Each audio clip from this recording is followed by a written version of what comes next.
Hey everybody, how's it going? It's after work, and part of that means it's time to do a little bit of yard work. This lifestyle is not for everybody, but this is a lifestyle for me. I tell a lot of people this: if you want to own a homestead or live out of town, the more land you have, the more yard work you do, generally. At least that's the way it is here. And also, friends, the more wood ticks you get on you. That's 2 for me today. Anyhow, let's grease the old Kubota f3060 up. Now I gotta say, I've had this mower. Oh, there's number 3. The ticks are really bad this year. We're used to that here though, that's just part of living here. This mower, I used to wipe out a mower in 2 years. You give me a brand new, whatever you want to call it, you know, a homeowner style mower, even a semi-commercial mower, and I would literally destroy that thing in 2 weeks. So, in 2 weeks, 2 years, friends. You guys know what I'm saying. So, just greasing the rear ball joints. I went through this whole process of getting a new mower, paying, you know, $1,500, $1,000, whatever, getting a new mower, $2,000. I'm just gonna bring you guys in so you guys can see the machine. And I said, there's gotta be a better way. And the better way was to buy a big, rowdy commercial mower. Now, I'm just gonna pause it here for a second and talk about a few things that are wrong with this thing. Okay, so getting back to it, this is a retired city machine, and it cut grass in a city. So this thing hopped a lot of curbs. So initially, I tried to reseal this rear diff. I pulled it out of the machine and said, okay, I ordered some seals and a few other things. But what's actually wrong is there's a lot of slop in the rear end from hopping curbs, and there's about 4 seals just in the front, just like a pivot on a tractor. All this is a BX series tractor turned around backwards. It's the same chassis, as I understand. So this thing drips a little bit on the rear end. So yes, I could spend several $1,000s and run through this diff and get bushings made and fix things, but honestly, it's tight enough. It's not going to break with the use I'm giving it, and I add a little bit of diff oil now and again, a couple times a year. It just leaks a little. Oil's right there. I always got clean oil in my equipment. That's just, I make sure the oil's changed quite regularly. Other than that, I mean, this thing's been bomb-proof since I've had it. I got nothing bad to say about it. If the only issues I've actually had, and actually I'll just show you guys, maybe somebody out there has one of these and you've had this issue. It's not a lot of information about this, and I'll just unclip you guys, and there's not a lot of info about these on the internet. Okay, couple little things. When I first got this, fuel filters, there's a primary filter. Where is it? Right there. And a secondary filter. There's one before the lift pump and one after. I had some issues. This was never filling up. I kept replacing this one. I didn't realize there was 2. And this right here, this is the fuel. This is a relay. I believe it's for the fuel on-off solenoid. And what this thing used to do is this relay was faulty and it would get hot and would actually shut the machine off. So other than that, normal maintenance. I replaced the rear steer line last year or the year before, I can't remember now. And just gas, oil, nothing major here. I've had this thing for, we figured out the other day, 6 years, 7 years. So anyhow, I'm gonna fire this thing up. I got lots of grass to cut. All the backyard around here. I always think it's funny. I'm not a one-upsmanship guy, but some people I know, they like, oh, I gotta go to the lake and cut the grass or whatever. Oh yeah, how big's your lake? Oh, it's about 1/3 of an acre. And I was like, oh, got about 7 acres here. Again, friends, retired equipment. If you're gonna homestead, I guess, yeah, you could finance and buy new, but that's a 97. Runs like a Swiss watch. It ain't pretty. It leaks a little here and there, but it's always been a super reliable machine for me. 96, that's what I tow everything with and haul water. Again, you guys could go back at the channel. I built this thing from nothing. It wasn't even running when I got it, really. Went through it and made it into a super useful truck. No, I'm not making money with it and using it every day. That's a whole different story. But anyhow, let's get this thing running. I always warm this thing up for 2-3 minutes before I even start using it. And then let's cut some grass. Okay, let's fire up old Betsy here. I spend a lot of time looking for ticks. I spend a lot of time on this machine. I'm a bigger fella. I'm about 6'3". I'm comfortable on it. I don't have the longest inseam, but you know, I've spent 8 hours in this machine, and it's good. It's got 2,847 hours on it. Runs like a top, doesn't use any oil, no leaks other than that rear diff. And I might even go through that rear diff one day. Okay, just put a new battery in it. I actually thought I needed glow plugs. You have to manually glow plug this machine, which I'm doing right now. The light will shut off. And here we go.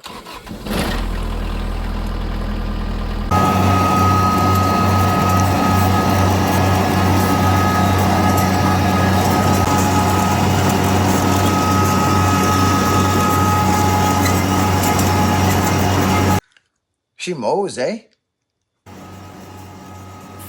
This machine is fast. I think it'll cut at about 8 or 10 mile an hour. It's faster than I want to go, I'll tell you that. My yard is bumpy.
Well, let's do a little deck maintenance. I usually do the first mow or two, and then I climb under here. Now, one drawback to these, as you can see, the deck doesn't flip up. The newer models it does. This deck is 600 pounds. So you're not lifting it up or flipping it over, that's for sure. At least not with what I got laying around here. I mean, I could pick it up with my skid steer, but again, safety first. I take these off regularly because you guys can hear my air compressor going. I don't want them to get seized. I just do them one at a time. So you guys can see they're not too bad. I'll just put a little bit of an edge on them. If I take a bunch off, I have a nail on my bench and I balance them. The heavy spot will go down. But these won't take much.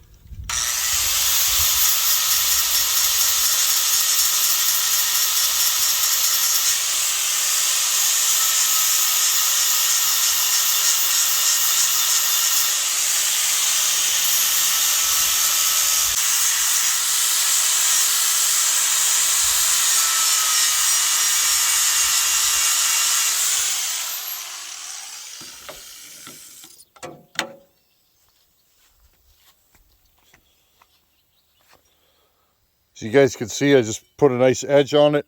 I'll keep going until it's pretty much razor sharp. There are some blunt spots, so you want to keep going until those are gone. I'll just place them under here. Get my impact gun. Again, make sure, friends, if you've ever had something fall off a jack, I have. I actually dropped the wood weasel one day. Long story, but better safe than sorry. It's going to go under here and scrape all the grass out.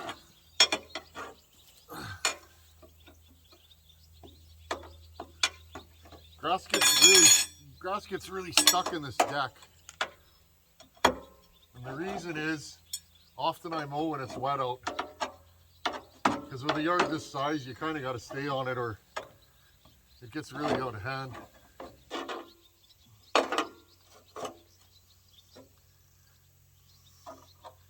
Oh yeah, this thing is really packed. I could tell.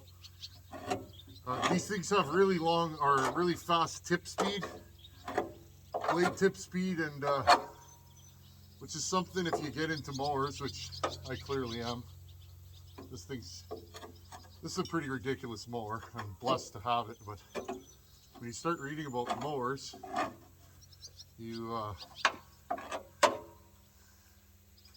start to read about things like tip speed, and these blades move really fast. And the other thing is, with a mower like this, if you've ever mowed with a tractor, this thing has a lot of power at the PTO. So if the grass is really long and you want to mow it, you can go fast and it still does a pretty adequate job. I've mowed 3-foot grass with this thing and it'll do it. There you go. Now the important thing with these is I like to take these off at least once a year. When I first got this machine, being a government machine, I don't think these blades were ever taken off. These blades were so dull on here. It was pretty incredible how destroyed they were. The deck was too low and these things were seized. So I put anti-seize on them. It took me quite a while to get these off. I had to apply heat and they come right off now.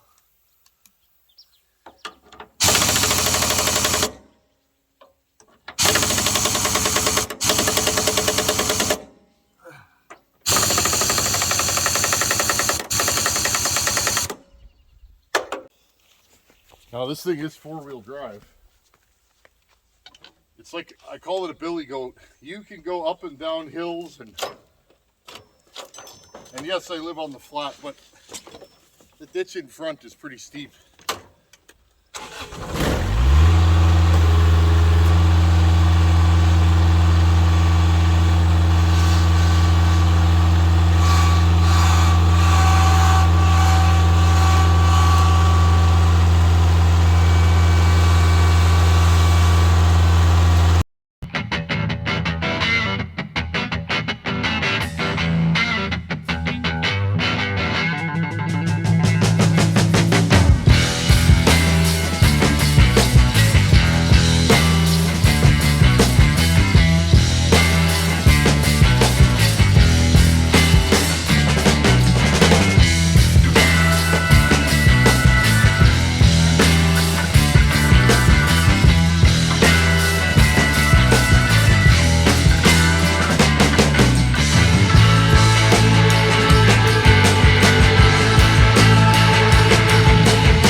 for question of the day. How's everybody doing?